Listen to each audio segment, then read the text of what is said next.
No? Well, I'll tell you, Art. I've been watching you with that kid a long time. You're demanding too much from him. Nobody can be perfect, so don't ride him so hard. When he does something you don't like, remember he's a person in his own right. Okay. That's really nice. Bobby, can we go to garden? Yeah. Bobby, I need to go to garden. I guess like what's that looking like? So the Cove is they're hosting our VIP party. So, I see. Okay. So the VIP ticket holders, they have a party with the cipher. So if I'm correct, so are you debuting? Yo, what is up, guys? And as you can see, I'm back with a new video, and this setup is kind of different than other videos.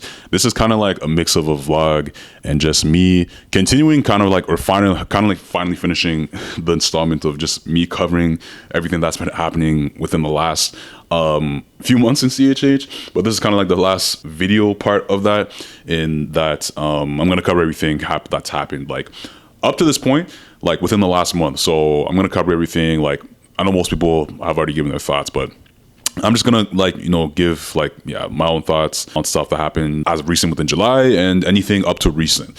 So it's gonna be that, but I'm also gonna throw in a mix of just kind of like documenting and taking you guys with me for the next 24 hours, because we're actually flying out to Smoke, man. We're actually flying out. This is the night before I actually fly out to Smoke Fest. Also, like, the reason you're hearing this commentary like this because my audio got messed up, but yeah, this is kind of gonna be a mix of that and a little bit of taking you guys with me for the next 24 hours. So I'll take you guys with me throughout the day and kind of just like randomly pop in with different takes on just like things that have been happening around the space.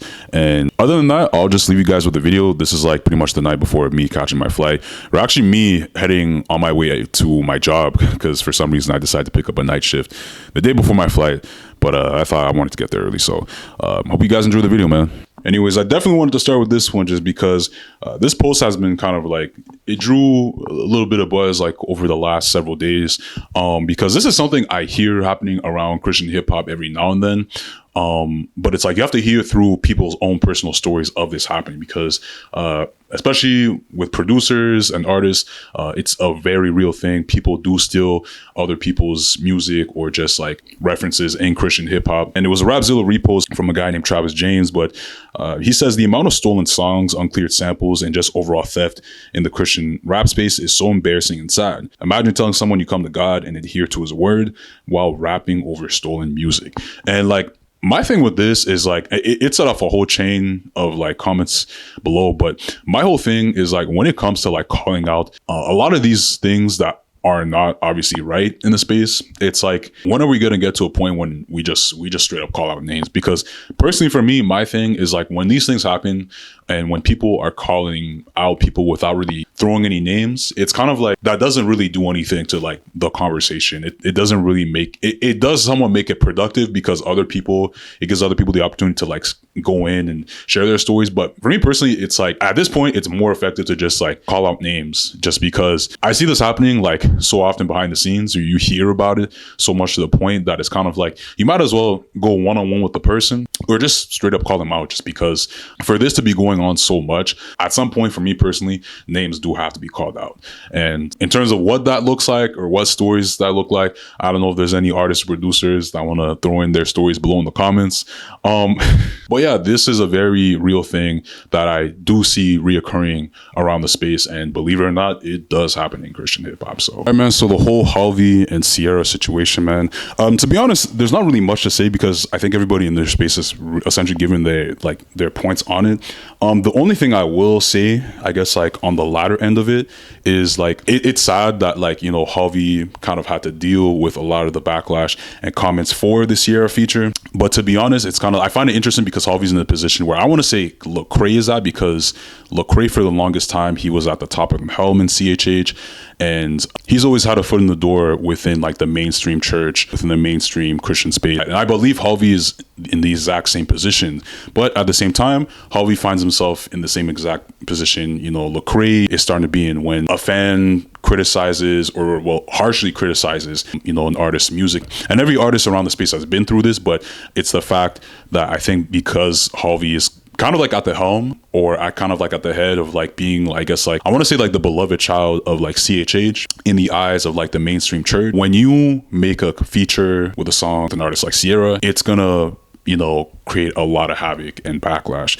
Yeah, I don't really have anything much else to say other than, to be honest, I think I liked the feature. The whole low vibrational thing that like people were going crazy about. Personally, I can see why people would say that it can mean like a whole other spiritual meaning and everything like that with like foreign religions and spirituality and everything like that. But to be honest, like to me, low vibrational is kind of like, it's short for vibes, right? We all say vibes. But to be honest, when I listened to it, the way I saw it was, it just, even hearing the word low vibrational or whatever it is, to me that refers to just something that's just like, you know, negative, like that's just short for negative. I wouldn't go as far as to say that it has like deep rooted ties to like some type of spiritual demon or whatever it is that it's opening a door to. And to be honest, for the amount of music that Harvey's put out and how he's put on for CHH, I would at least like to find it in the heart of fans to like kind of just give Harvey a pass, or at least like see where he's coming from.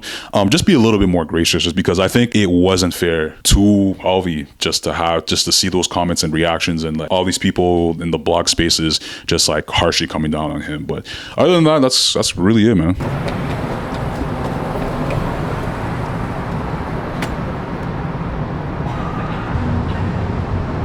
Bayview Station. Station Bayview.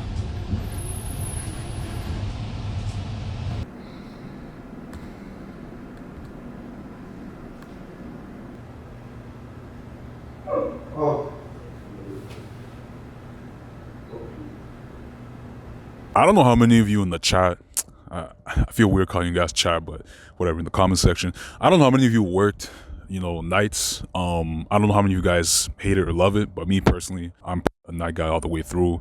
Just the calmness and soothness, like nobody really bothers you, and low-key you can actually get tons of stuff done if you're a really busy person, which I just happen to be. But yeah, nighttime, I love it. The view, skyline, it's great.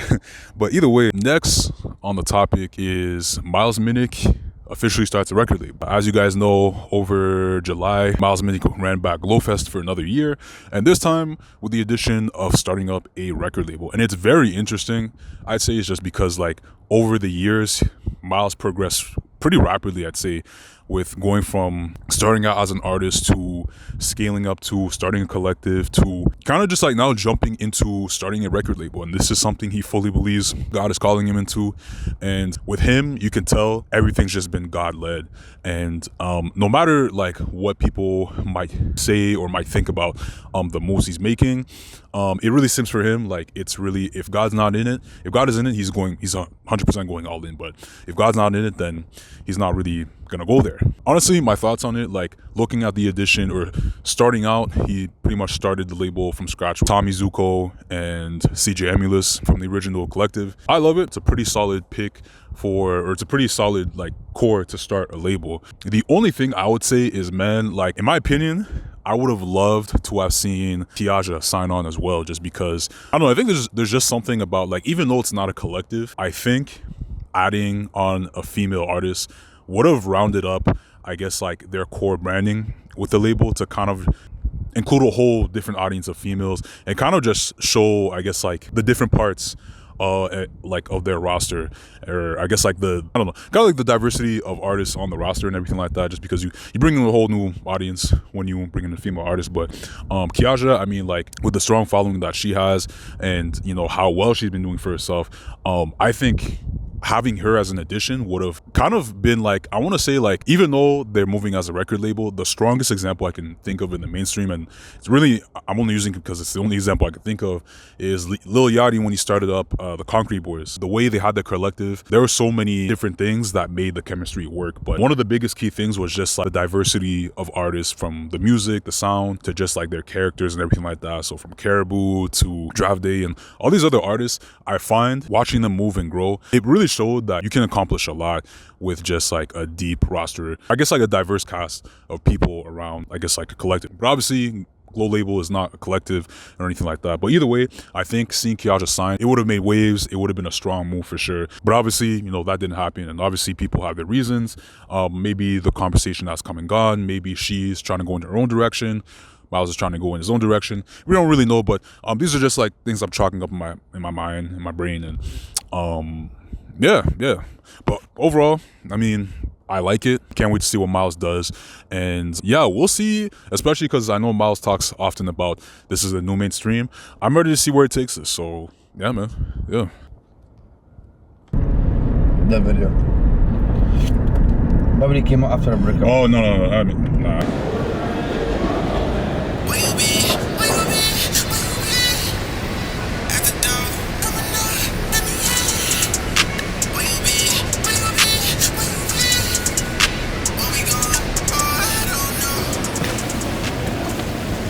All right, man, so it is 8 a.m., 9 a.m. right now, and finally got off work, and I'm about to catch my flight out in a bit, but I just wanted to stop and talk about the next topic for the video, which was the whole name change and rebrand that happened surrounding Wande, or like formerly Wande, now Nikkei. And seeing the whole rebrand, like me personally, I'm not the biggest fan of rebrands, to be honest, just because so many things can go wrong.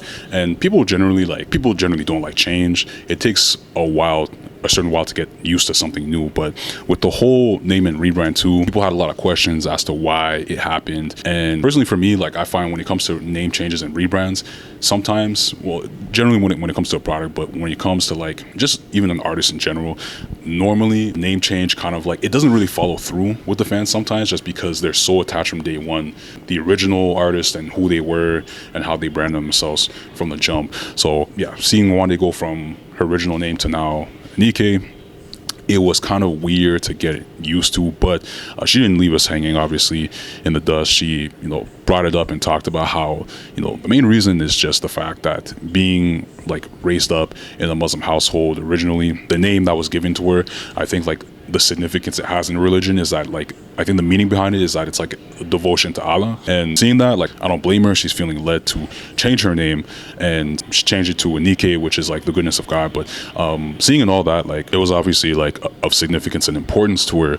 So me, realistically, like, I still feel weird about it. It'll probably take like a certain time to like get used to it. But there's obviously no issue with the name change. Plus, realistically, like it does make sense, right? If you devote yourself to another religion, it's like at some point it really, like, spiritually it does make sense, right? You want to change that name for your own personal reasons, and also just generally as a Christian artist, yeah, it does make sense. We've been calling her Wande for the longest time, so a change to goodness to God, it'll fit right in.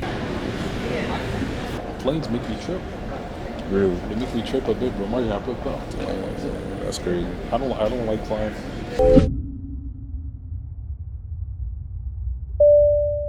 Thank you for choosing Air Canada, member Star Alliance, for your travels today. We hope you had a pleasant flight and look forward to seeing you again.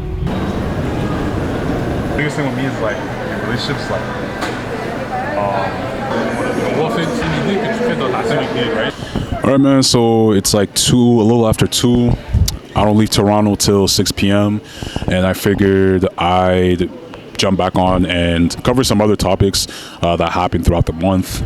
One of which is Don Reddy, which for those of you who don't know Don Reddy, he's basically Christian. You can say he's a Christian rapper, but I would say he's a part of like the new trend and rise in like the term Christian R&B, just because within the past year, I want to say him and Young Chris and so many other artists have been a part of the new space of Christian R&B, I want to say, just because for the longest time CHH has had overlaps with artists who do mixtures of like hip hop and everything, but they're better at singing, right? They do a little bit more R&B, and the R&B space was never really defined in Christian music, but up until now. So instead of having artists who they could rap a little bit but sing better, all those artists are basically doing like Christian R&B now, and it basically become a whole big trend. But yeah, man, with Don Reddy, with his music and everything, he's grown like tremendously over the past like year, I want to say, since I discovered him and just everybody around the space have been blowing up pretty quickly. But I just wanted to cover quickly about how he basically went through his last set of treatments for deep remission, and essentially, earlier on in the fall, I think he was battling with cancer, and I didn't see enough people talking about it. But with him, I don't know. I just wanted to cover it just because it's kind of like that's pretty crazy to overcome, just being at death's door, to finally bounce back from that. It's not always a guarantee that, you know, you're gonna live this life to the full. And for him, you know, for Don Reddy, it's gonna be a testimony, right, to the fact that he can go back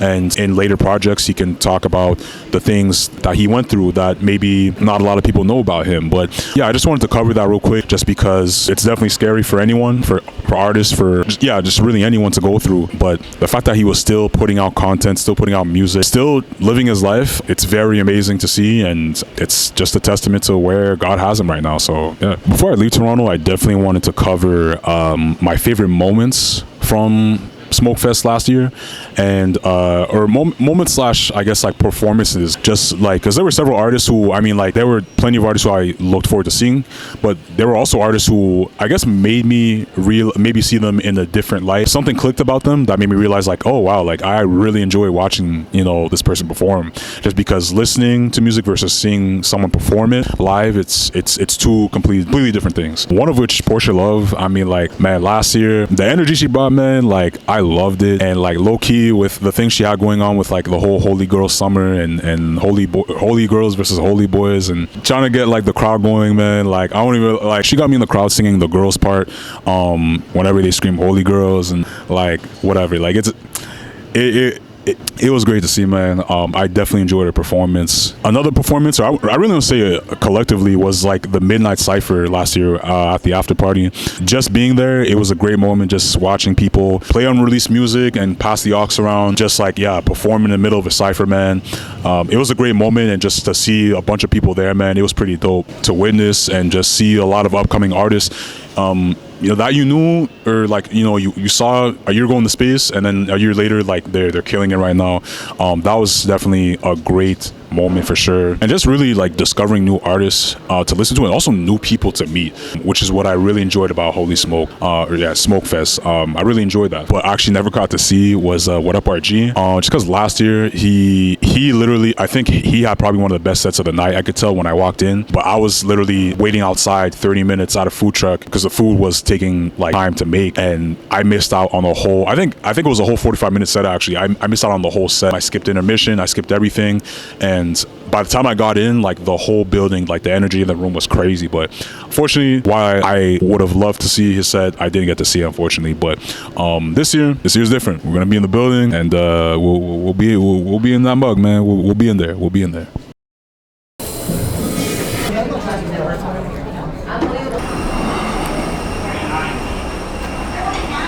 The exit will be exit nearest using the screen symbol. The local time is 6:28 p.m. Please remain seated with your seatbelt fastened in your baggage store until seatbelt sign has been turned off. Smoking is not permitted. The only thing now is now I'm just gonna check into my hotel, but I gotta get a SIM card too, so I have no data, so I'm gonna do that, and yeah.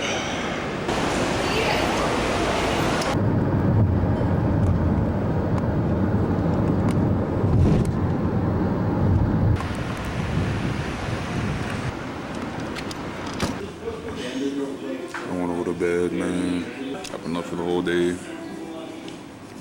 Ready to crash. We made it, y'all. We made it. It's Friday, and my body is dead sore, bro. It is Friday morning. So last night, as soon as I got in, man, I still wanted to explore the city, to be honest. I wanted to like keep going and drop my stuff off and go outside, because, you know, I was still young, man. I wanted to explore the city a little bit more and work on the video too while I was out there. But I crashed out, man. To be honest, like being up for 30 hours, bro, like I can't do it. I can't do it. But we crashed out, and now we're here. 8 a.m. right now, and before I hop off and end this video, the only thing left for me to do is to go hop off and buy a SIM card, because it was closed, like store closed by the time I got there last night. But before I wrap up the video, man, I wanted to wrap this video up with a smaller segment. Earlier on in the week, I basically hit up some people in the comments, like not on YouTube, but on the Instagram side, and I pretty much just threw out like a Q&A of like, you know, send me your questions. of anything like that, anything you kind of want my thoughts or like opinions on. And I figured why not do it to wrap the video up with like 1 or 2 quick questions. And yeah. All right, now someone sent me a question asking me if I think repetitive trends do more help or harm to Christian content. And personally, to be honest, I don't even think it should refer to just Christian hip hop. It can, but to be honest, I kind of see it sometimes, like even like in the outer sphere, with just like Christian TikTok content and everything like that. Just because I think there's a lot of like-minded people in the body of Christ. I also think like sometimes like it can kind of lock in and kind of like get stuck in like a lot of groupthink and repetitive trends. But we're gonna specifically apply to Christian hip hop.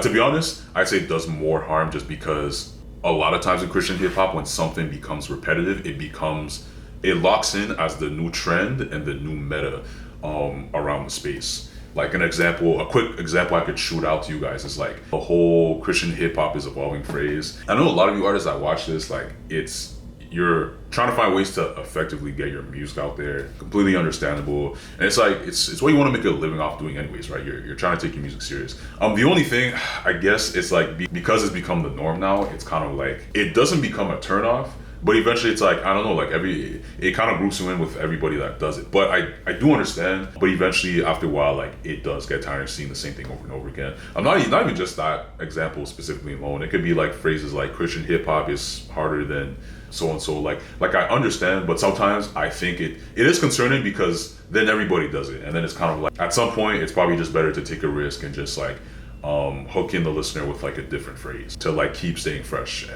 But yeah, overall trends, I'd say they do more harm, and it would be a lot better if Christian hip hop didn't lock themselves too much into like doing what the next man is doing all the time in the space. Obviously like trends exist, so because like, yeah, like it's catchy and people want to do it, that's the whole point of a trend.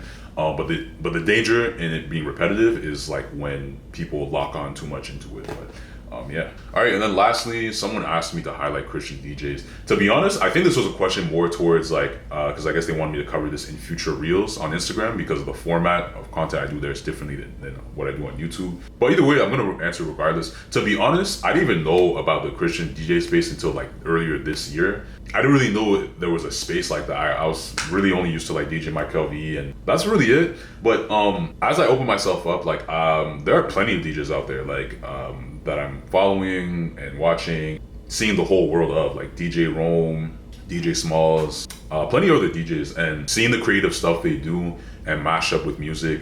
It's really honestly dope to see. And I love that. It's a whole space, guys. I would actually encourage you guys to check out, but like it's a whole space where there, you know, other DJs, they also make and curate music as well. Like a DJ Michael. Like I think DJ Bryce from Joyful Noise, like the stuff he does too, and he also makes music, and he also runs, you know, the Joyful Noise Christian Light Club and everything like that. I love to see it, man. I love to see it. But I would definitely encourage you guys to check it out too. So yeah. All right, now, other than that, guys, that's pretty much it from me. I got a full day to dive into and enjoy and finish editing up this video, man. But other than that, guys, that's pretty much it for me. I have thoughts about vlogging Smoke or the whole Smoke weekend, but to be honest, like, I just want to enjoy my weekend, man. I just want to enjoy my experience and kind of just cool off on the side and just chill, man. Maybe I'll film a little something for fun, but we'll see. Yeah, man. Yeah, we'll do ourselves. So yeah, I'll see you then, and I'll see you next video. So, yeah. I pop off, let it bang.